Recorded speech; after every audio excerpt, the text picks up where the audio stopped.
Good evening, everyone. My name is Miss Mondro, and I'm joined with Miss Kaushal, and we are part of the college counseling team here at DePaul College Prep. And we have a very special program for you. Where we are spending some time defining and exploring different college options. And not only will it be me and Ms. Kaushal, but we will be having friends throughout our network of colleges to talk to you about all of the different options that are available to your students after they leave DePaul College Prep. Our objectives for this program today are three things. We would like to make sure that our students can help or begin to think about what they want out of their college experiences. Secondly, we'd want to make sure that our students can understand that there are many different types of colleges out there that are similar, but also have enough distinct differences, and thinking through like what would be a good fit for you after you leave DePaul College Prep. And then finally, thinking about how these different choices can be connected to their values. Because very often, students sit in our class or in our offices and talk about, like, well, I'm not really sure what I'd like, or I know I want a big school, but we want to make sure that both you and your student understand the different options that are available to them after they leave from DePaul College Prep. So, today's agenda, we are going to spend some time introducing you to a various or different types of colleges that exist, from small liberal arts colleges all the way to art and design colleges to historically Black colleges and universities. And then you'll hear from these different colleges, members of their admissions teams, to kind of give a little insight to the type of school, but also the schools that are being represented here. So we've tapped into our network of our college admissions friends to make videos for you to talk a little bit about the different options that they have. And at the end, Ms. Kosh will come in to just give a few college counseling reminders to close out our program.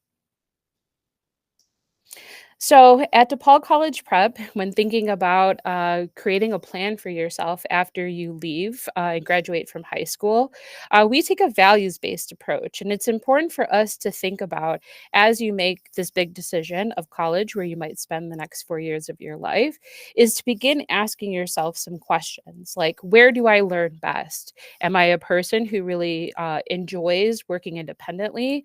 Or do I like talking to people around me and more of a discussion based model?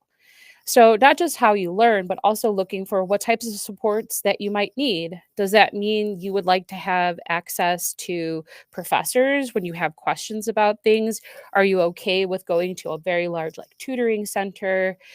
Thinking through what types of supports that you might need is going to be really important to creating the plan for your next 4 years. Additionally, is what kind of classroom experience do you want? Are you a student who's like, I'm fine with being in a big lecture style hall class experience, or do I want one on one time with my professors, or do I only want classes that are taught by professors? So, how do you want to learn, and what spaces work best for you? Also, what do you want to explore academically? Very often, some students come in and say, I would like business. But a lot of times, they are very singularly focused on one particular major because they haven't had an opportunity to explore yet. So, some colleges will, as you'll find out, don't ask students to actually declare a major until much later on, or 2 years into their college process, but some may ask you to do that right away. So, do you want the opportunity to explore, or do you know what you want? Additionally, thinking about what kind of community do you want to be in? Do you want a big, large public school where you are sort of having like large opportunities, or do you want to get to know every single person around you? Do you want to get to know your professors? So, thinking back to when you were choosing DePaul College Prep, you might have thought about the community that you wanted to explore, and that could be the same question that you bring up here: is what community do I want to be a part of? And then, who do I want to surround myself with, is another way to sort of access, like, where do you see yourself? Do you see yourself in a big city with lots of different things to do, or do you want to be on campus and very focused on that?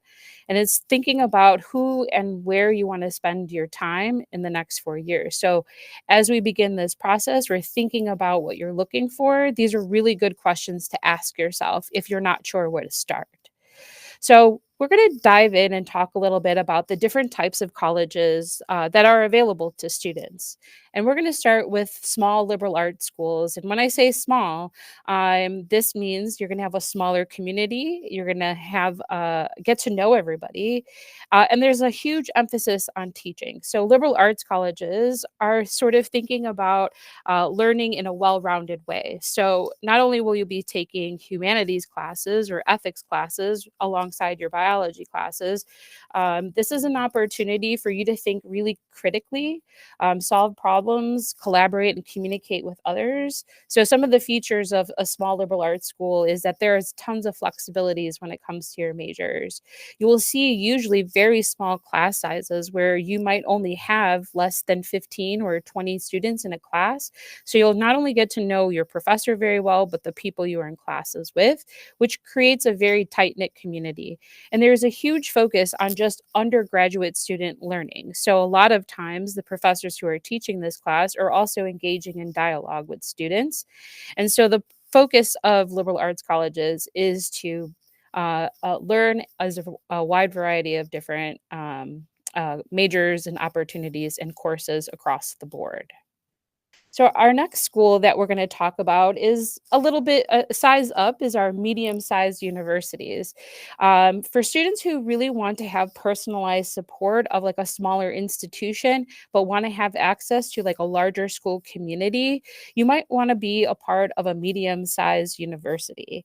It is a tight-knit community, usually with very connected alumni networks. You get the big athletic events with hundreds of campus activities, and they give you a ton of different options in terms of your academic opportunities. But one thing I want for you to think about is that a medium sized school is that even though it is smaller, you have the opportunity to know and be known on campus. One of my favorite things about this is that you still get that sort of small class feel, but you get a bigger campus feel as well. On these campuses, you'll also be able to access things like research, honors, and even study abroad opportunities. So many more opportunities and a wider range than, like, say, a smaller liberal arts school. Now our very tip top is our large public universities. Now you want to think a little bit about these are like your U of I's, your University of Michigan's. These are like your true traditional big college campuses. They are dedicated to education and producing knowledge, and they offer usually both undergraduate and graduate degrees. But a lot of times they contain like smaller schools inside of this major, larger institution. So that means you have access to more majors, more course selection, professors who focus on research, which means if you are one of their students, you may be able to help them with their research. Usually the class sizes are a lot bigger. These are usually taught in lectures and seminar styles. But the big thing is bigger campus means more diversity, and more diversity means different types of students, different activities. So large public universities are great options for students who want to have a very traditional college experience. But the benefits are is that big school means bigger opportunities and more connections across the board. Finally, and then I'll kick it over to Ms. Kaushal, is talking about technological research universities. Now, these are schools that are going to be like Georgia Tech, Michigan Tech, MIT, IIT here in Chicago. Although they might not be typically like very big brand name schools, they are well known within the industry, focusing on engineering and STEM fields, sciences, even business programs, and most specifically math. So, thinking about this type of university, this is for very STEM focused students, and they usually offer both undergraduate and graduate degrees. So, they're preparing the students for the future, and they are very quick to adapt because if they are very tapped into what is going on in the STEM fields, they are able to sort of shift their classrooms and offer majors more quickly and more rapidly, just as technology updates all of the time. Outside of the STEM focus, they are giving you a well rounded liberal arts sort of education, giving you courses in things like ethics and thinking a little bit broader picture in terms of not just hyper STEM focus, but giving you some to balance out. The faculty are active in the industry, and there's tons of collaborations, usually between not only the professors and the students, but also corporations as well. There's tons of opportunities for hands on projects, and there is a huge, strong research culture that is available to students who are sort of interested in sort of the STEM fields. So I'm going to kick it over to Ms. Kaushal, who's going to lead us through our next university types. Awesome. Thank you so much, Miss Mondro. So the next one we're going to talk about is a specialty university or college as well, much like the STEM research institution. Arts, design, music, or media schools have a specialized focus on preparing students for the world of fine and visual arts and make sure that they're ready for creative careers. Oftentimes they will still be offering a variety of course offerings. So they'll still get your basic English, math, etc. But then you could be taking something really cool like audio production or pottery. So they're going to give you hands-on tools that you wouldn't necessarily have at a school that is not arts, design, media, or music focused. There's an emphasis on teaching, so led by industry experts. For example, there's like RISD, which is the Rhode Island School of Design. So these are artists that are in the field, or Columbia has musicians that work in Chicago or fashion designers. So they're going to be leading the students to make sure they understand the best teaching opportunities in those creative art fields. Like-minded community, you can definitely tell, for example, when you go to Providence, that RISD is much different than Brown, and the type of students that are going there are a little more artsy, maybe a little more funky. So you can feel a little more comfortable if you've always been that student who's been in the theater behind the scenes, because students are going to be much like you. There's amazing opportunities to showcase work. So for example, Maine has their own School of Arts and Design. They're going to be connected to art galleries. So you can put your art up to the community or have their own student-led showcases. One of the other things that's different that's very important to note is an audition or a portfolio is often part of the admissions process. So as opposed to maybe going to like a Michigan State and pursuing art, you're going to have to kind of up your game a little bit and have something ready to produce for the admissions committee beyond just the admissions process. So a portfolio, or you're going to be producing like several song pieces for your audition. So that's something you want to look into if you're trying to pursue arts, design, music, or media at a school like Berkeley or RISD or Columbia. Next. International. Some of our families choose to go this route, and we're seeing a little more every year. So it's an opportunity to pursue your undergraduate education in another country. And of course, there's so many countries out there where you can have different specialties, and the education systems are all a little bit different. So this tends to be for students who are pretty mature global citizens. They get cultural immersion, so they might be speaking in Spanish the whole time of their first year of college and throughout.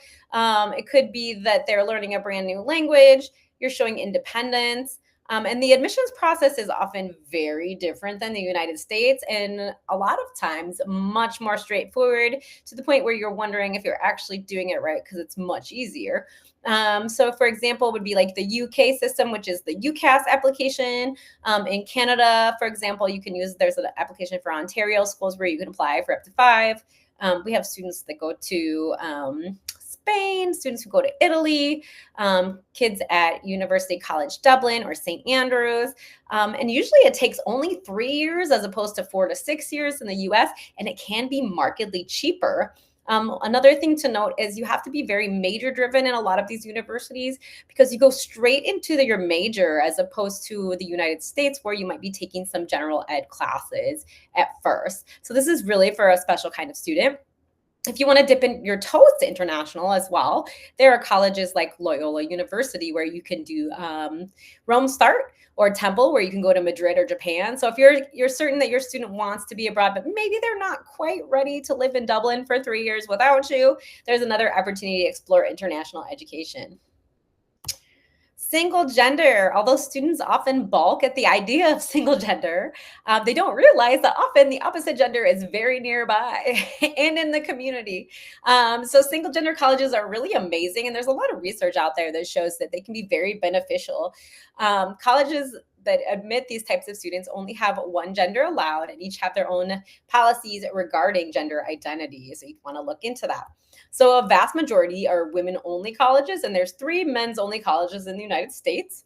Many are partnered with nearby colleges, so Barnard and Columbia, St. Mary's, Indiana, and Notre Dame. You can participate in the same activities at Notre Dame, but get a really small, specialized, and intimate education where people will really know who you are while still enjoying the spirit of Notre Dame.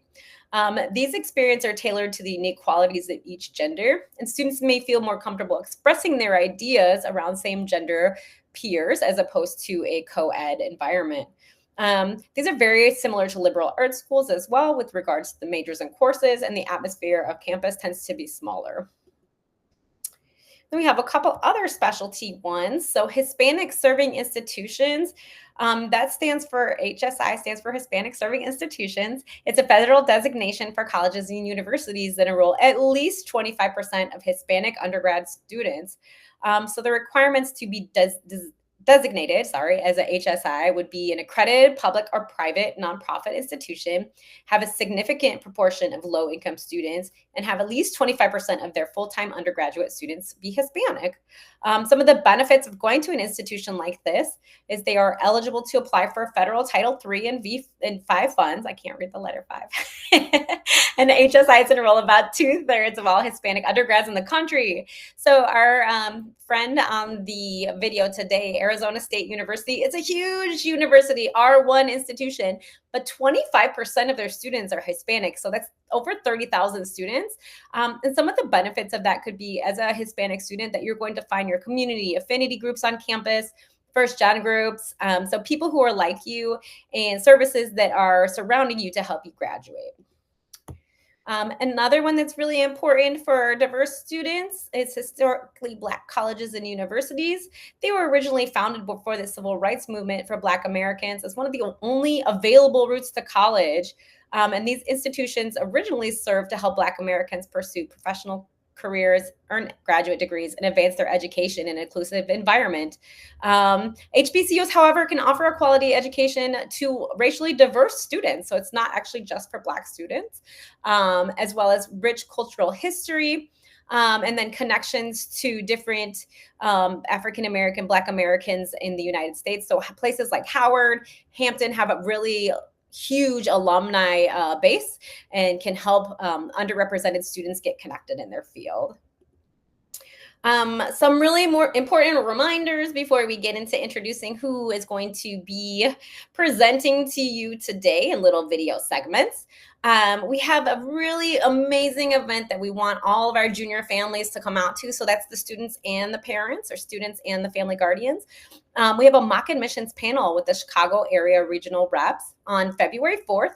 And I would say this is the hottest event of the year because you're going to get an inside look as to the admissions process from real college admissions reps. We're not allowed to say who's coming because they want you to come for the mock admissions portion, not just for them. So that's kind of fun. But you're going to be able to look at 3 sample candidates, and then you, the audience, will decide who you think should be admitted. And then you'll see if you were right, because these are based on real candidates that college admissions reps have seen and their profiles. So you'll get insight onto how admissions reps are holistically evaluating admissions files. So please RSVP. I'll send that out with this email with this recording. We would love to know who's coming so we can accommodate you and have enough space and have enough real college admissions reps to help you through the process. We're also hosting our junior college planning meetings with Miss Curtin, myself, Mr. Menestra, and Miss Mondro. So we'd love to see you if you haven't booked an appointment yet. Our ramp up program is also open. It was sent out with summer school information. So if you want your student to be able to, for juniors only, If you're a sophomore or freshman watching, it's only for juniors. And so is the mock admissions event. Let me make sure I say that. We can't wait to host you for yours when you're juniors. For the junior college planning meetings, you can use our calendar link on our website to schedule. And we'd really love to see you sooner rather than later to help you investigate summer programs, as a lot of those programs are open right now. We also have the DCP College Fair on April 14th for sophomores, woohoo, and juniors.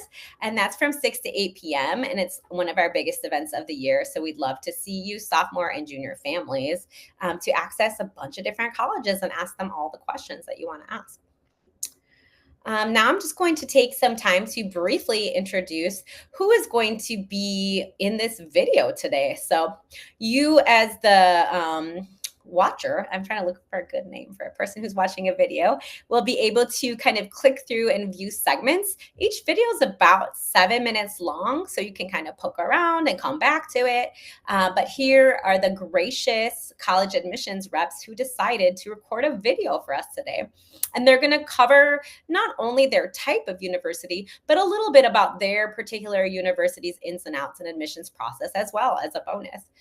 So we have Jennifer Sloan from Lake Forest College, April Lynch from Syracuse University, Emily Madsen from University of Nebraska. That's going to be our Big Ten R1 Research University.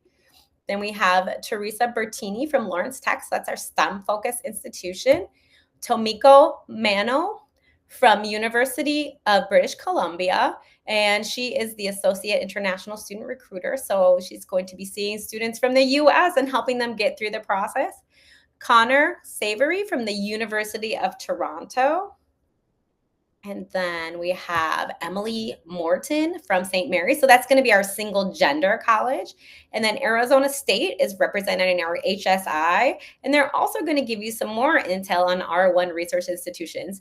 Arizona State and Nebraska are vastly different in size as well. So even though they're from the same category, Nebraska is probably only like 20,000, where ASU is 60,000. So then you're going to get a little bit of differences in the sizes that can really vary with big public universities as well.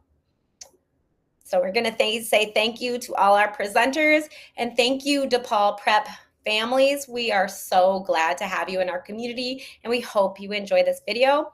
We're also going to include in the YouTube description a link to the 2024 Defining and Exploring the College Differences video, so that you can see additional colleges in each category, including the Savannah College of Art and Design for another art and design school. We weren't able to get one this year. We also have another STEM-focused institution, Colorado School of the Mines, our liberal arts friends, private universities, big publics. They're going to be able to see a whole nother video if you didn't catch that one, and get different schools in the same categories to compare. So thank you again for your time, and we hope you enjoy. Hello, DePaul College Prep. My name is Jen Sloan. I'm a Regional Associate Director of Admission at Lake Forest College, located in Lake Forest, Illinois. We are a small private liberal arts college. We have about 1,800 students. We're located about 30 miles north of the DePaul College Prep campus. It's about a 45-minute drive, give or take, depending on traffic and time of day, or a really easy metro ride to downtown Lake Forest, which is then about a 10-minute walk to our campus. If you're not familiar with our campus yet, we are a very defined campus space, pretty good size. A lot of students are surprised it's as large as it is. But what I mean by defined, it's not enclosed in any way. It's just really clear when you're on our campus versus when you're in the rest of the Lake Forest community. A lot of students really appreciate that they have a very traditional on-campus experience, very easy access in walking distance to the downtown Lake Forest area, about a 5-minute walk to the beach in Lake Forest, and then of course a very easy commute to the city, whether they're looking for internship opportunities, if they're a more local student who wants to be able to visit family easily, or if they're just wanting to explore the city of Chicago and take advantage of all the fun that can have to offer. That's definitely a big highlight for our students, regardless of where they're from. In terms of our makeup, about 50% of our students come from within the state of Illinois. The other half come from nearly all 50 states and over 100 countries. Over 40% of our students identify as students of color, and we have many first-generation students on our campus. So a lot of diversity to offer our students on a variety of different levels, and something that really means a lot to our students as a part of their Lake Forest experience. In terms of majors and academic things like that, we have just under 50 different majors and programs for students to choose from. A lot of traditional liberal arts programs, so things within the sciences, the arts, fine arts, new media art and design is a really popular newer program for us. We do have a very robust business program with traditional business, economics, and finance as part of that program. Not always something that you're going to find at a smaller liberal arts college, but a very popular and well-known program for us. We offer a lot of pathway programs and partnership style programs, including a direct entry nursing program, direct entry PT program, an engineering pathway. And what those look like are you apply to the program on our campus. If it's a direct entry like nursing, you would apply to us and both to the direct entry pathway, which is through Rosalind Franklin University, which is about a 10-minute drive from our campus. If you were offered admission to both, it is 3 years with us, 2 years with Rosalind Franklin, and students end up with a traditional four-year undergraduate degree, a master's degree, and their RN. So it gives students an opportunity to have a liberal arts foundation and also complete things like clinicals or engineering courses and things that we don't offer on our campus in partnership with another university. We have a number of 3+3 law school offerings that are available to our students. We have a wonderful health professions program track where students who are thinking about or planning a career in healthcare are able to be involved in a kind of a secondary curriculum to support that interest and help prepare them for what that next step may be. And we also have a number of partnership and pathway programs for far more than nursing and PT. They just aren't all direct entry. So a lot to be able to choose from.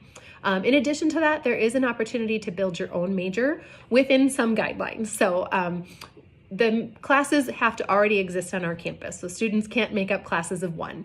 But a lot of our students come in with a lot of varied interests and sometimes have different ways that they might want to put all of that together than what aligns with any one major. And in that case, they could work with a faculty member to create a program out of courses that already exist that best match with their interests.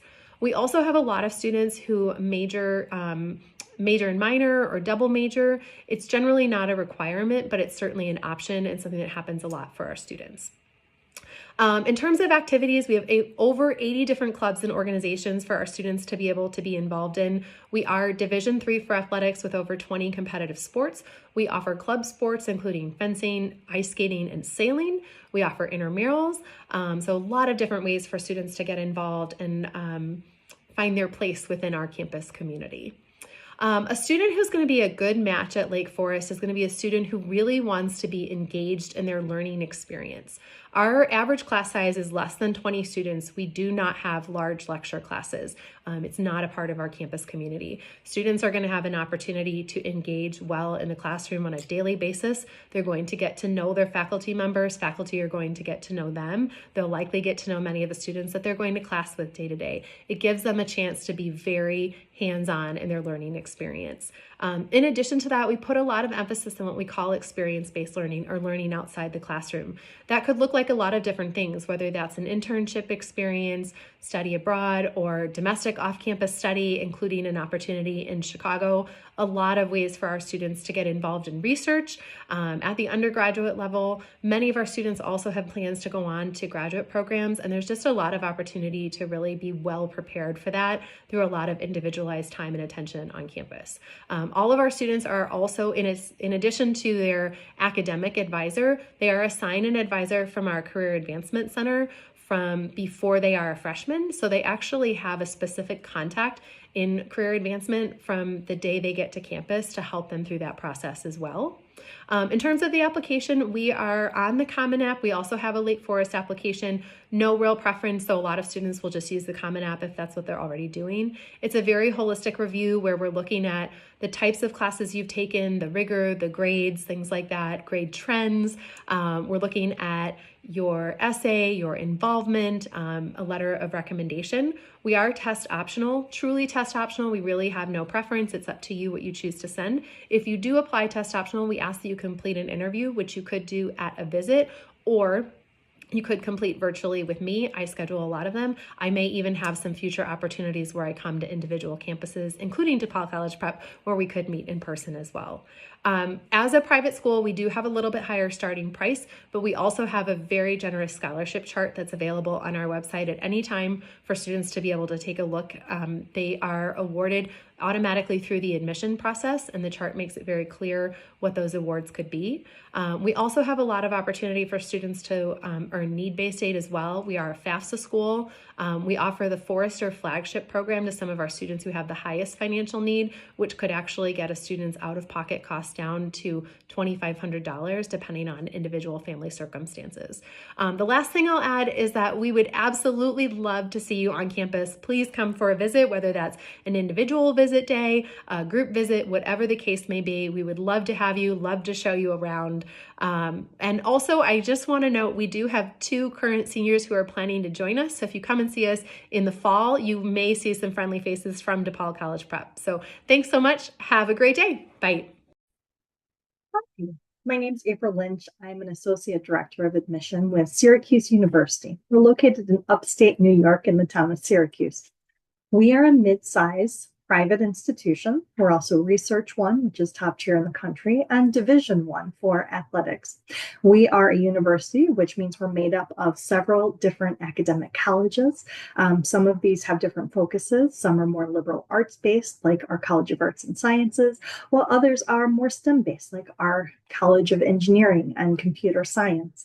There's a wide variety of the types of classes and courses that are going to be offered and the expectations that you will have as far as the types of courses you'll be asked to take to receive your graduation at Syracuse.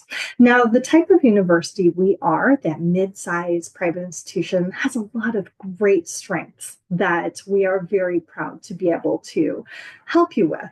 I would say that one of the best things that you'll find coming to a mid-sized institution like ours is that we have kind of everything to offer.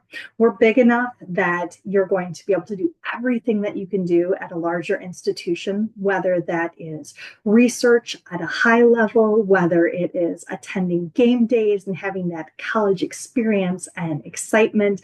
And then on the flip side, we also have the same benefits as a lot of smaller colleges do. So you're going to form those deep personal relationships with your professors, with your advisors, different students across campus. We really have you come here and you become part of the Orange family when you're here. Now, Syracuse itself, we have about 15,000 undergrad students and a couple thousand grads. We have about 200 majors and 100 minors. We're direct entry, so when you apply to us, you actually put that major on the application, and then we look and see if we can get you started right away in that academic area. We also have over 300 clubs, athletics, and organizations. The key here is we would love for you to be involved in whatever it is that interests you as you come to our campus. We're also a top 10 study abroad school. We actually do study abroad 2 different kinds of ways. We have 5 campuses of our own around the world: London, Madrid, Florence, Strasbourg, and Santiago. There we have our own faculty teaching. We teach in English and the language of the country. We can set up internships, really get you connected to that community that you're visiting while you study abroad. We also have over 100 other partnerships around the world where it's more full immersion. You may be required to speak the language of the country and things like that. So you have kind of 2 choices there. We're also a top 10 living learning community school, which means we have different opportunities in our residence halls where you could live with students within your major, academic area, interest area. It's a great way, especially for our incoming freshmen, to have something in common with the students that are living with them. It helps you feel a little bit more comfortable as you're entering a new space. Now, I should also mention we have a wonderful alumni association. So our alumni across the US and around the world are extremely supportive of our students. We're very proud of that. They go out of their way to make sure they're volunteering to mentor students. They are telling us about internship opportunities, job opportunities. They're constantly reaching out and asking, how can we help the current students at Syracuse? And I really think that's one of those amazing opportunities that our students love to take advantage of, is to get that mentorship, to have that opportunity to step outside the classroom and have some real world, real life experience in their respective career fields before they even step foot off of our campus as a graduate. The student that comes to Syracuse and really thrives while they are with us is the one that wants to get involved, the one that isn't afraid to try new opportunities, the one that really wants to take advantage of everything that we have to offer. They are the type of student that is a strong academic student, one that takes their academics seriously, the ones that want to put in the effort and get ahead, but they're also the type of student that wants to have fun, that wants to go to game days and cheer in the stands. They're the ones that want to join the clubs and orgs and maybe perform or go skiing with the adventure club or whatever it is. They want to go outside the classroom and have that full college experience. Now, the admission process at Syracuse is pretty standard. We ask for your application. We'll ask for your high school transcripts. We are test optional, so if you'd like to submit that, great. If you don't want to, great. We also ask for one academic letter of recommendation from a teacher that has had you in the classroom, and we'll ask for the secondary school report to be filled out by your school counselor. Now, there are some majors that will require additional items to be submitted. So things like architecture, the visual arts, things like that. They'll typically ask for portfolios. Performing arts will also ask for auditions. Oftentimes we'll ask for a resume as well with both of those to just give a nice idea of what you've been able to do in the past.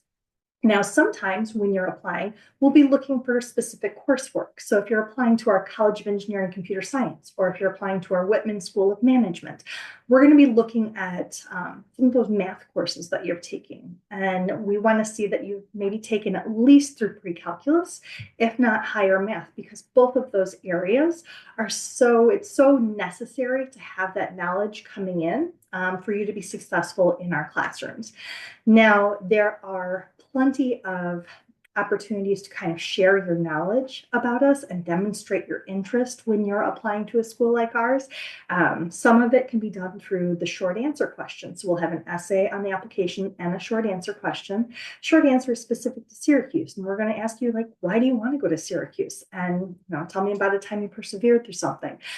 Here's where you show off your knowledge. So tell us, I took a look at the courses that I'll be taking, and I'm very excited about Sports Management 101, or I can't wait to get involved in the theater program. I saw this professor is doing some really neat work with the lighting in this area, and I really want to get hands-on. If you are looking at our business school, maybe mention that we have this amazing Impress program, and you can't wait to be part of it. So really you're sharing and you're showing off your excitement and your knowledge in there. And that's something that we're kind of looking for in that question. Now, my general advice in closing here is be yourself. We cannot wait to have you come to our campus and really jump in with both feet and thrive while you're here and take advantage of every opportunity that we have to offer. And lastly, don't forget, reach out with any questions. We are so, so happy to make sure that you have the information you need at your fingertips when you're applying to us. Have a great day, everyone. Bye-bye. Hi, everyone. My name is Emily Madsen. I'm a regional recruitment specialist for the University of Nebraska-Lincoln in Chicago. So I work alongside my supervisor and kind of counterpart here in Chicago, Kristen. And I also work with Northern Illinois, Wisconsin, and Indiana students to not only find their path to college, but also answer as many questions about the University of Nebraska-Lincoln as I possibly can. So I'm not going to be talking just about UNL today. I'll also be talking a little bit about the Big Ten, what it means to get a Big Ten education, and what some of the perks are of attending a Big Ten school. So we'll start off by talking about the Big Ten. So first off, the Big Ten is not only an athletic conference. I know that's generally often what we're known for in terms of the athletic programs and it being an athletic division, but there's also a really strong academic alliance between the schools that are a part of the Big Ten Conference. And so that academic alliance allows for collaboration, particularly in research, but also things like, for example, students are able to reserve books from partner institutions. So for example, let's say there's a book you need for a research paper or project, your institution doesn't have it, but another one of the schools does, there's a program called the Interlibrary Loan program. And so you can actually reserve a book at another institution to be able to use at yours. So really great opportunities for collaboration and just expanding our academic network. Schools that are part of the Big Ten also tend to be larger institutions as well. So it's a wide range of size of these campuses. UNL is on the smaller side of things at just under 24,000 students total. Some of the larger ones include schools that are upwards of 50, 60,000 students. So they do tend to be on the larger end of things. Like I mentioned earlier as well, we do have really strong athletic programs, not only for students to be student athletes in, but for students to get to go and enjoy and watch. You can see behind me, my background is of our football stadium. So really great opportunities for that school spirit and to go enjoy some athletics. Most of these institutions as well are going to be Research One institutions. So lots of really great research happening in a wide variety of disciplines. So really you can get opportunities to do research in all kinds of areas, not just maybe the STEM majors you might think of when you think of research, like chemistry, engineering, things like that, but also the humanities, languages, fine and performing arts, research in all areas of campus. So some really cool, groundbreaking things happening at all of these schools. And then not only does that wide variety of disciplines apply to research, but also to the things you can major in. So whether that be humanities, STEM, fine and performing arts, really we have a little bit of everything. So no matter what it is you're looking for, these campuses for the most part should have it, as well as an opportunity to study in different areas. So for example, if you wanted to double major in 2 different colleges or 2 different disciplines, definitely an option at a lot of these schools, or major and minor, things like that. Really an opportunity to study whatever it is you're interested in. Great thing about these schools as well is you're going to get that large alumni network. So not only are these larger campuses, but that means that there are tons of people out in industry who have attended these schools. A lot of opportunities for mentorship, finding connections with those in whatever industry it is that you're looking at. And so just really great opportunities at all of these schools for a variety of reasons. Now I talk a little bit about UNL specifically. So the University of Nebraska-Lincoln is the flagship school for the state of Nebraska. We are a more urban campus. Our campus is right in the heart of downtown Lincoln. So everything you need is right there within walking distance of campus, which is great. Lincoln is about, I would say, 8 or so hours west and just a tad south of Chicago. So not too far. It's about an 8-hour drive, hour and a half or so flight. You can get a direct flight from O'Hare to Lincoln. So super convenient to get there. We are also, like I said, a Big Ten conference member, but we're actually, like I said, also one of the smaller schools in the Big Ten at just under 24,000 students total, and we're at just under 20,000 undergraduates. So definitely still a larger school overall, but if you want that kind of best of both worlds of a little bit of a smaller campus feel in the Big Ten, but all the opportunities, Lincoln provides that. We do also have about 25% of our students as out-of-state students, and a lot of those students do come from Chicago and Northern Illinois as well. So even if you might be the only student coming from your specific school, there are lots of students from Chicago and Northern Illinois that you would meet when you come to campus as well. Great thing about us is we do have a ton of different opportunities or areas of study. We have over 100 to choose from through 9 different colleges. So lots of really cool opportunities depending on what it is you're looking for. For the most part, we'll probably have whatever it is you're interested in. Some of our most popular majors are under the College of Business, College of Engineering, and pre-health. So quite a few very popular, bigger majors here. But we also have some really interesting, unique majors as well. Everything from interior design to one of our newer majors, business and law, that interdisciplinary area if you're interested in both business and law, which is great at the College of Business. Our sports media and broadcasting is a really strong program. If you're interested in sports, really great opportunity to be able to work with Big Ten athletics or other local sports teams in Lincoln and Omaha.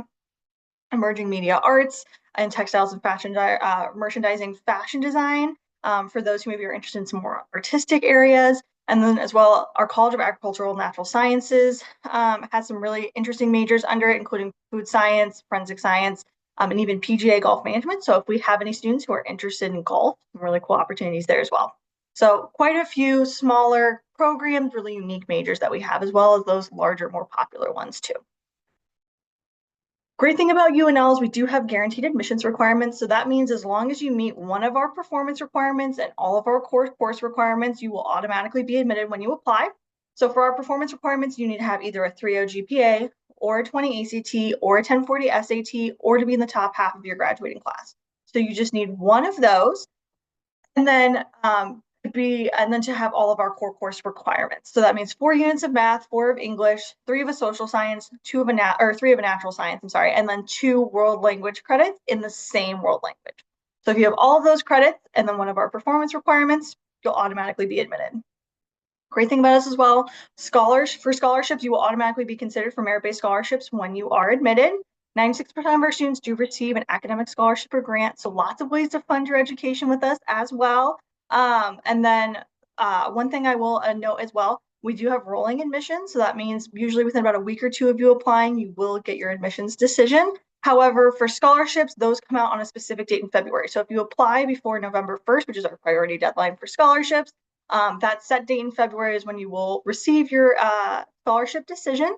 And then if you apply after that November 1st deadline, then it becomes rolling through February through the end of the year. So we definitely recommend any students who are interested in Nebraska, apply by that November 1st deadline, just so you can get your scholarship information as early as possible.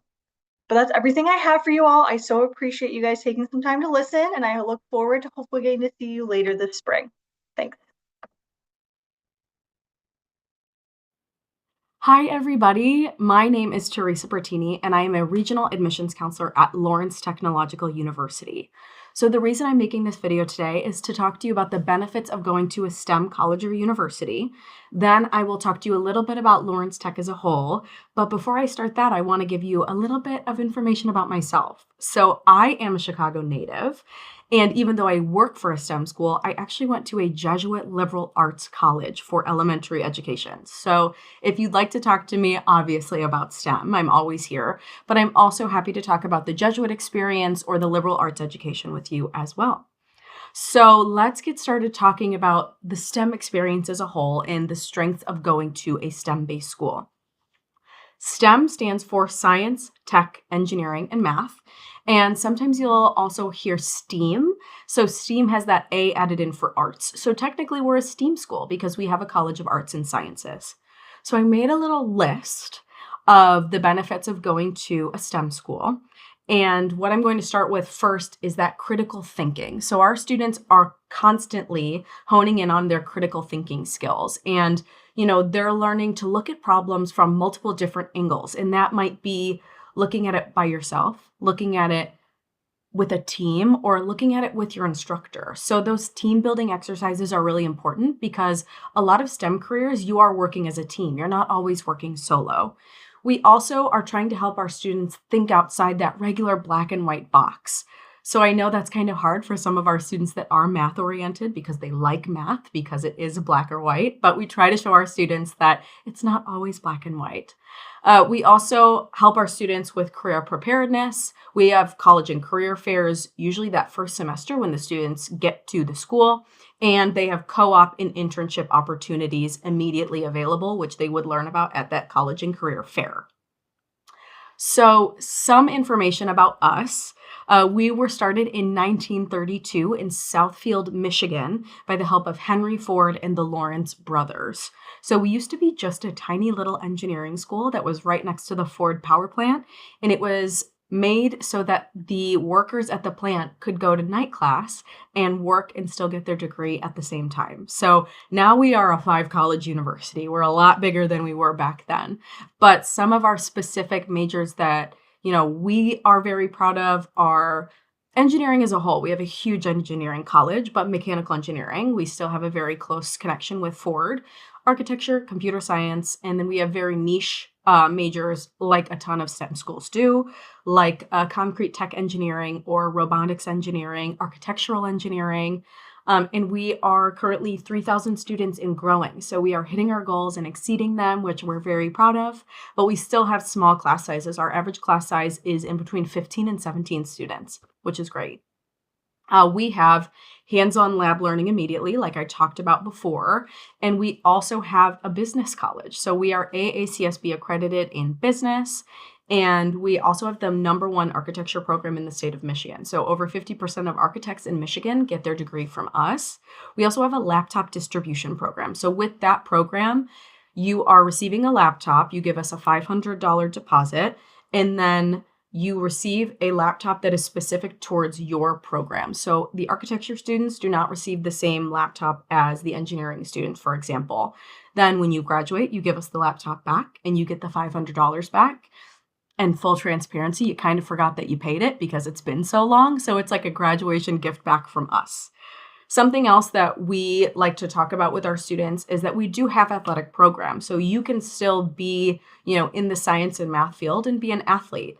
Now, I'm not saying that students go to Lawrence Tech to become professional athletes. Student athlete, student is first for a reason. So we have our students, they know they're not going pro, but they get 4 more years of fun and being able to be an athlete while still getting that very high paying job at the end of their college career. And something that I came up with about 3.5 years ago, which has really clicked for our students, is we are an extroverted school for introverted students. So our students are quieter, they are academic based. It's not students that are looking to go crazy and go party every weekend. They are looking to have fun, but they're also looking at, having a very redeeming academic career when they're in college or at a university. So the admissions process at our school, we are a rolling admissions test optional school, but I'm going to connect this question back to, STEM schools as a whole or even colleges as a whole. So we are here, admissions counselors, for you. So if you are looking at a school, reach out to your admissions counselor and say, are there any criteria that I need to know about before I apply? For example, with our nursing program, we have to have specific grades in science and math classes. Now, a student could find that on our website, but they will find it a lot easier and quicker and more personal by reaching out to me. We do not need a portfolio for any of our programs, but if you do have a portfolio, I always recommend sending it in. It will help with some scholarship opportunities as well. But like I said, this is such a broad question because I want you to reach out to your admissions counselor and find out specifically per major what each school is looking for. But for us, it's rolling admissions, test optional, and for 99.9% of our majors, you do not need to have any sort of more information, like I said, for nursing. Now, if you do have any more questions, please feel free to email me, call me. I live in Chicago. I only live about 2 miles away from DePaul Prep. So I am more than happy to meet up at a coffee shop or go out to dinner and talk some more. But stay warm. It is absolutely frigid outside. Stay safe, and I will talk to you later. Bye. Hello, my name is Tamoka Mano. I am the Associate International Student Recruiter and Advisor for the University of British Columbia. Today in this video, I want to share a little bit about the University of British Columbia and then also perks of studying just outside of the US in general. So starting off with the University of British Columbia, we are located on the western side of Canada, right above Washington State, in the province of beautiful British Columbia. We do have 2 campuses. One is located in Kelowna, British Columbia, which is our Okanagan campus. Our Okanagan campus is a mid-sized campus with about 10,500 undergraduate students. So it has a little bit more of a close-knit community lifestyle to it. So if that is something that you're looking for, this might be a good campus fit for you. Moving along to the Vancouver side, our Vancouver campus is located a little bit outside of the Vancouver downtown area, and we have over 48,000 undergraduate students at our Vancouver campus. So definitely a large campus, but you will be able to find a smaller community within our Vancouver campus through events, programmings, and even just within clubs and organizations as well. So that can be found on both campuses, but overall, across the board, we do have over 260 undergraduate majors you can choose from. So there's a lot to choose from and a lot of programs that you can look into to see what might be the best fit for you. Some highlights about the university in itself. We are known academically through this. So we are consistently ranked in the top 40 universities globally, and we're also ranked in the top 3 universities in Canada as well. We do also have multiple subjects ranked in the top 20 globally as well. And we're also known as the most international university in North America. We have closer to 20,000 international students coming from across 160 countries. So you definitely will be able to meet and make new friends from different countries and also be able to get more of that peer-to-peer learning style within the classroom, but also outside of the classroom as well. A little overview of our admission process. Our admission process is slightly different than the US, in which we ask students to apply directly into the program rather than the university in itself. So whether you are looking into the STEM programs or the arts or humanities or social sciences programs, there's a lot of different types of programs that you can apply directly into. And then for your major specifically, you'll just declare that once you are a UBC student. Our admission process is we go through a holistic approach through it. And so not only are your grades going to be important, but we are also looking into your personal profile. Your personal profile is more of a supplemental essay. So we do have a few different questions just asking more about what you're passionate about, who you are as a person, so that we'll be able to hear more of your voice and be able to understand you more as a student alongside the classes you've taken, as well as the grades that you have received within those courses as well. We are also test optional, so if you decide you do not want to submit your test scores, it will not count against you either. So moving along more just about thinking internationally and studying outside of the US, there are quite a few perks within it, but the most important aspect that students are usually asking about is the cost.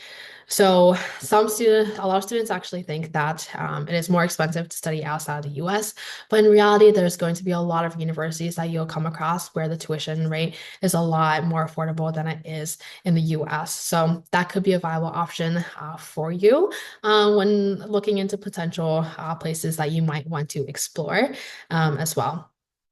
The characteristics that we typically see in students who are looking abroad are usually students who are wanting to be a little bit more independent or wanting to kind of break out of your shell a little bit more and challenging yourself. But we also see a lot of students who are wanting to travel a lot more into different countries. So that can be a nice little stepping stone into exploring different options outside of the US as well. There's also going to be programs where it can be 3 or 4-year programs. And they are also 3-year programs are also bachelor degree programs that are credible and can easily be translated to employers outside of that university country, but also even within the US as well, if you decide you want to work in the US after university as well. Some countries also offer international students to live in the country for an additional 1 to 3 years with your postgrad work permit. So for instance, for Canada, if you decide you want to study at a university in Canada, for the most part, you are able to apply and possibly be granted to work and live for up to 3 years in Canada. So those are some options to think about when looking into universities outside of the US. If you have any questions about the University of British Columbia or just studying outside of the US, please feel free to reach out anytime. I'm always happy to help answer any questions you might have, or whether that's just about the admission process, I'm always happy to answer those questions for you as well. Thank you. Hello, everyone, and thank you for joining me today to learn more about the University of Toronto. My name is Connor Savory, and I work in U.S. student recruitment here at U of T. Now, the University of Toronto is Canada's top university and the country's flagship university for research and discovery. In fact, not only are we Canada's top university, but we're also consistently ranked amongst the top universities in the world, this year being ranked 21st globally. As our name suggests, we are located in and around the city of Toronto. Toronto's just a couple hours away from Chicago by plane. It is the country's largest city, and it's also our economic and cultural capital in many ways. We're also consistently neck and neck with London for the title of the most multicultural city on the planet, with over 50% of our population being born outside of Canada and speaking a language other than English at home. Now, we've divided our university into 3 distinct campuses located in and around the Greater Toronto area. We have our St. George campus in the heart of downtown Toronto, our Mississauga campus about 18 miles to the west, and our Scarborough campus about 18 miles to the east.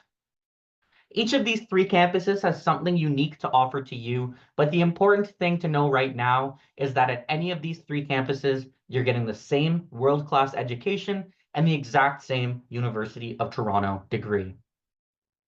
Now, between these three campuses, we have over 700 programs to choose between.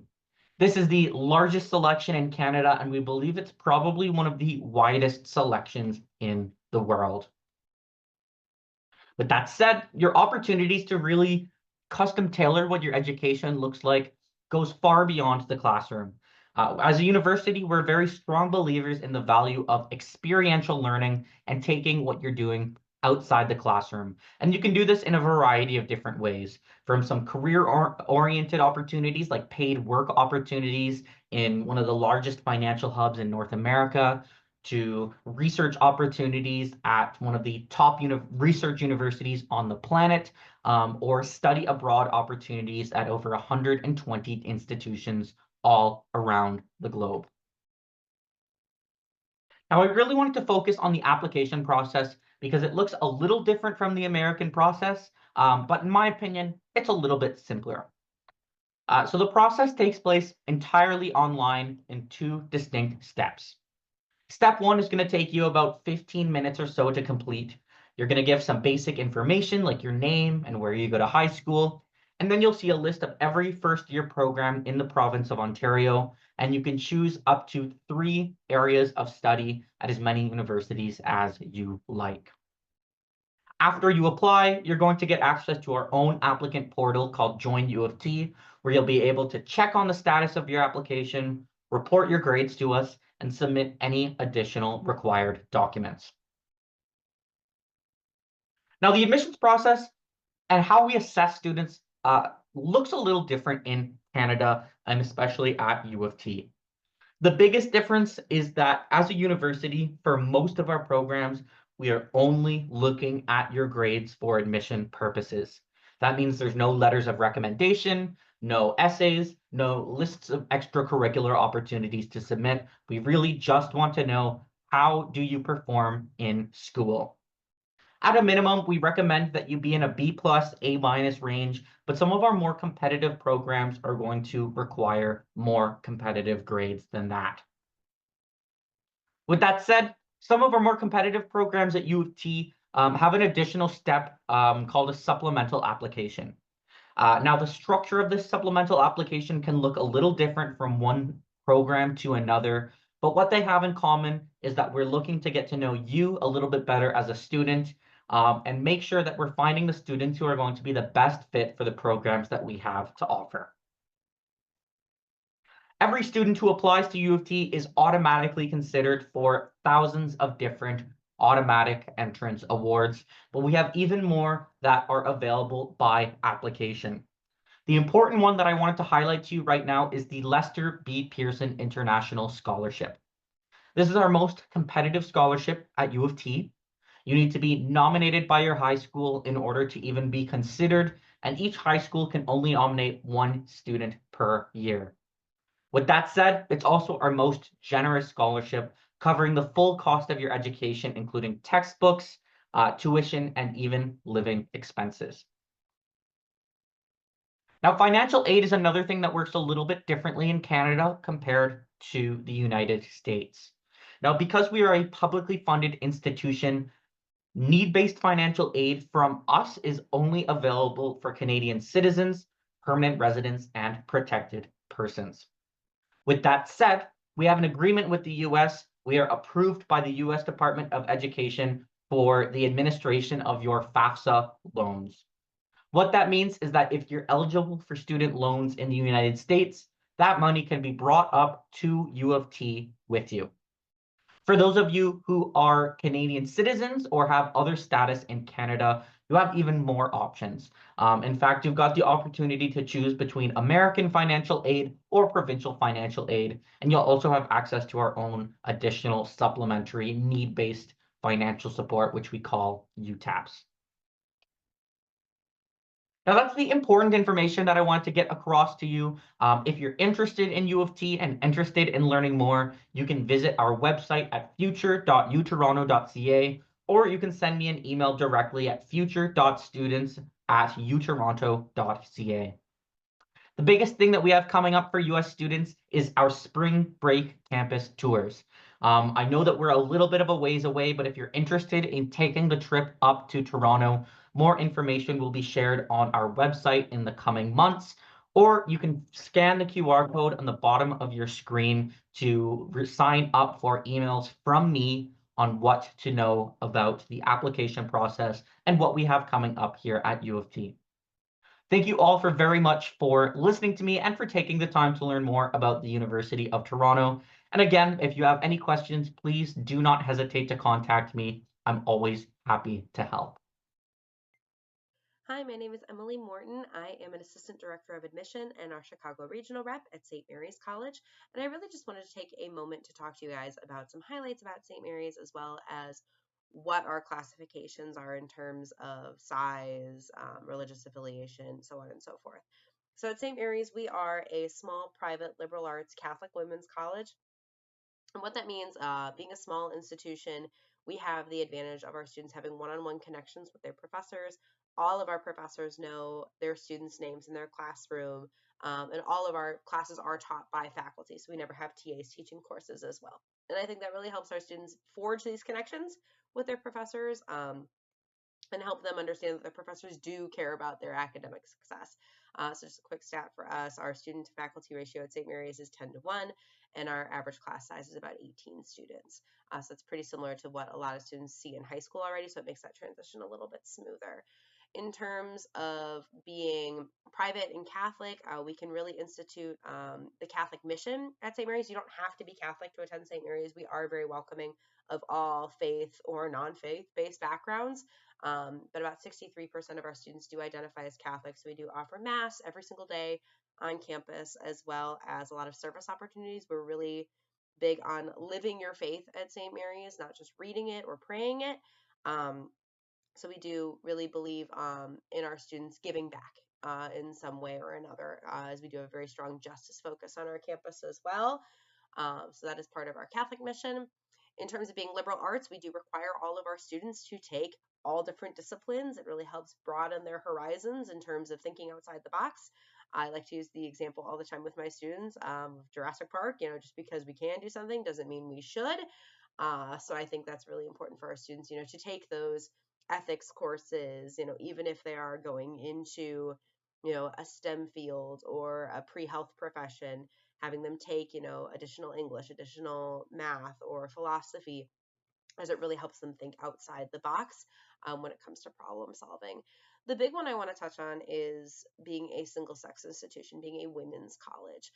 As we don't see a lot of that anymore. Most schools have gone co-ed one way or another, but there are some benefits to single sex education. The big ones I want to touch on are improved academic performance, uh, the annihilation of gender stereotyping, as well as increased confidence and self-esteem in the classroom. So improved academic performance, I think the big contributor to that is not having the distraction, if you will, of the other sex in the classroom. So especially for our heterosexual females at St. Mary's, if they're in classrooms with other women, they're not going to be distracted by the cute boy in the corner or afraid to answer a question because what if they make a fool of themselves in front of this, person they find attractive. So I think that helps kind of eliminate those distractions. When it comes to gender stereotyping, we don't see it at St. Mary's. Nobody's saying, oh, nursing is just for girls or STEM is just for boys. When you're in a classroom with students who are taking the same courses as you, everybody's there for the same purpose. So if you're in a biology class, you signed up for this class, whether you're a biology major or as part of your liberal arts curriculum, no one is saying you can't do this because everyone in your class is doing it and you're all women. So there's an empowering aspect to that there. And then additionally, when it comes to confidence and self-esteem, I myself am an alum of St. Mary's as well. I graduated in 2018, and I can truly speak to the amount of confidence and self-esteem that was instilled in me and my peers while being at St. Mary's. I think there's something really unique about seeing all these young women around you doing big, cool things and pursuing their dreams. It really inspires you to be like, well, if my friends can do it, so can I. So I think that's something that's really awesome for our students as well. In terms of just some quick stats about single gender education, specifically women's colleges. 51% of women's college alumni will complete a graduate degree versus about 27% of public university alums. And then about 81% of women's college alumni will feel more prepared in their jobs after graduation versus about 65%. So I think those are really cool statistics to think about as well, and that it's not just me saying it, there is data behind it as well. In terms about St. Mary's specifically, we are located in Notre Dame, Indiana. So we're about an hour and a half outside of Chicago. So we're really just in the backyard, not too far away at all. We're right across the street from the University of Notre Dame and just down the street from Holy Cross College. So we make this cute little triangle I like to call the tri-campus community. What that means for our students is not only are they going to get this small women-centric environment at St. Mary's, it's kind of their safe little bubble of, how to be the most confident woman I can become. We also have all the big school opportunities of Notre Dame and Holy Cross. So our students can participate in any of the 510 clubs and activities, everything from the Notre Dame Marching Band, Club and Intramural Sports, the Observer, which is the student-run newspaper between the 3 campuses, Disney Club, Hammock Club, you name it, our students are involved in any and everything. So really, no matter what your interests are, our students can be involved.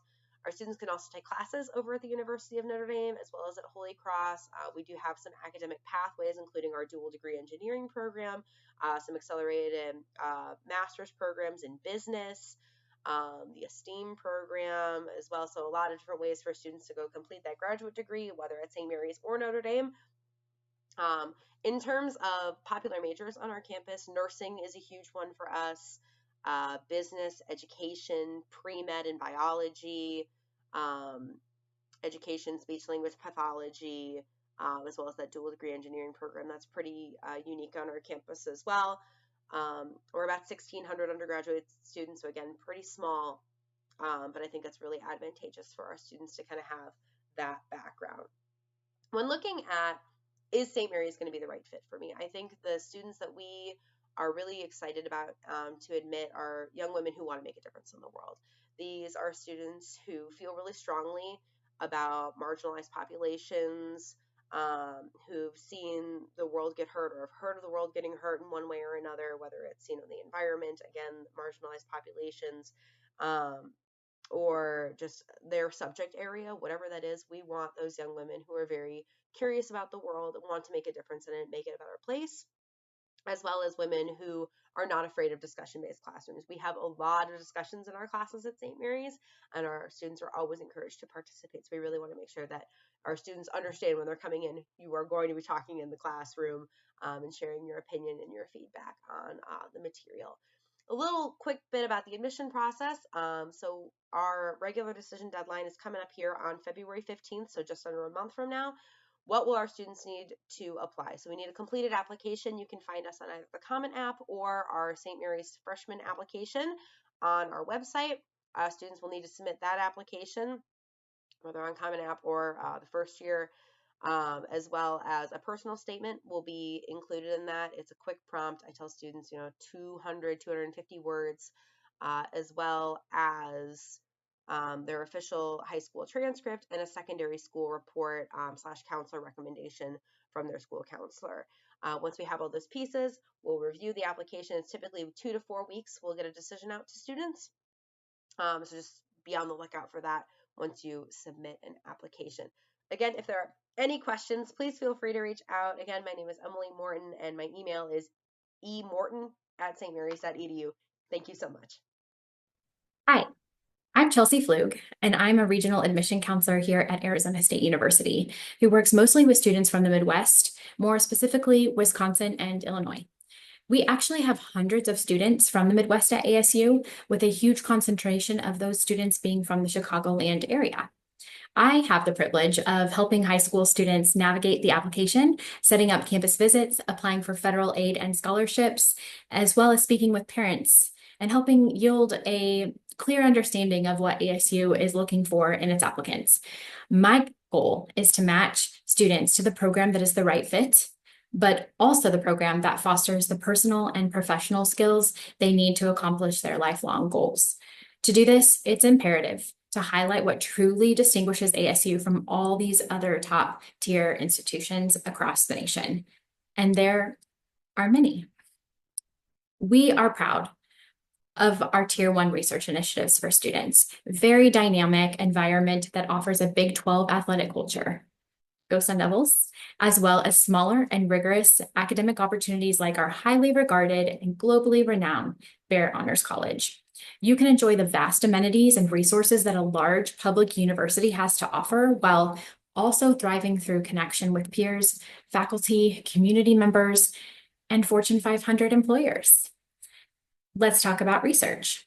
Why is ASU classified as a Research 1 university? Not only is Phoenix one of the largest metropolitan areas in the country, it also retains a variety of the nation's leading industry partners, which makes for an accessible research environment for our students.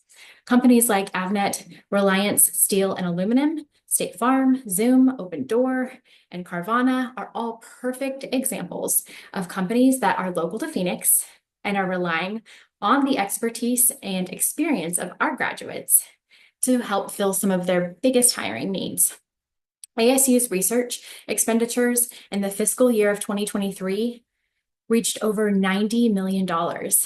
I think it's important to also point out that not all funding was devoted to the typical types of studies. ASU aims to provide a well-rounded education and real-world learning experiences for our students. So beyond the scope of STEM-based studies, we also emphasize research in the psychological and educational spheres and other areas dedicated to solving some of the world's most prominent issues. No topic is insignificant or lacks value. Whether it's providing solutions for the nation's electronic chip shortage post-COVID via the Swap Hub, placed at ASU by the Department of Defense, or a niche study performed through our Learning and Cognition Lab for Educational Sciences. ASU is dedicated to making a global impact and affirming our social and economic standing, leveraging with research for the people of the world, not just the ASU community. This commitment is also demonstrated through our multi-campus structure. We offer almost as many degree programs online as we offer on campus. And we have students earning degrees with ASU from locations in California. We even have a presence in West Hawaii, Washington, D.C., as well as in Yuma, Arizona. Students have the choice to earn degrees at any of our 4 distinct campuses across the Phoenix Metro Valley, most of which are 100% self-sustainable with their own housing, libraries, recreation centers, health centers, and of course, academic advising and other super important student support services. This is just one of the many reasons ASU has been selected #1 in innovation repeatedly for the better part of a decade. When you think about a university the size of ASU, being large is likely the #1 thing that comes to mind. Not many folks know that we actually have multiple campuses that vary in size, programs offered, and culture. Our campus environments range from 3,000 students to anywhere up to 50,000 students. Even though your courses will be offered start to finish at the campus your degree is housed, you can utilize everything on all campuses, which quadruples the amount of resources you can access. Another thing that makes me so proud to represent ASU is our unwavering dedication to proving that a 4-year college degree is not just for the straight A student. Anyone can succeed if provided the necessary resources and tools. In fact, that's the whole point. ASU's large environment lends itself to research, lots of student involvement opportunities, and a competitive athletic culture that is, let's be honest, unmatched. But we also maintain a very transparent admission process with clear and concise academic criteria. First and foremost, what we want to see from an applicant is that you have or will have completed a very specific set of 16 core competencies by the time you graduate high school. Then we look to see if the GPA calculated using only those courses is at least a 3.0. That's it. You're admitted, guaranteed. Even though letters of recommendation and essays are not part of our review process, they will be for those who apply separately to our Bear Honors College, which is open to any student in any major, even ASU Online. Students are admitted directly to a major which means you start off in advanced level coursework, even as a first-year student. Diving right into those challenging concepts and making sure you can grasp those is the best way to ensure you are in the major that is truly a good fit. If it's not, we have hundreds of other options, and we want you to find the one that's right for you as early as possible. That's why direct entry is so beneficial. All 400 plus degree options typically have the same requirements, apart from nursing and business, which do have a higher GPA and or test score requirement. Now, what if I struggled academically the first year or two, but have a strong test score? Great. ASU is known to nurture some of the most amazing qualities in its students. We know everyone's journey is going to look a little bit different, and that's okay. If you want to submit that set score to us directly through the testing agency, we will use it if it helps you. Absolutely. If it doesn't help you get admitted, we will try to find another path to ASU for you, whether it's coming to us as a transfer student or maybe choosing us for your graduate or post-baccalaureate education. I want all students to succeed, and I'm here to support you. I love working with students from DePaul, and I know you have an amazing team of college counselors there who also want the very best for you. So I hope that ASU can play even just a small part in that bright future you have ahead.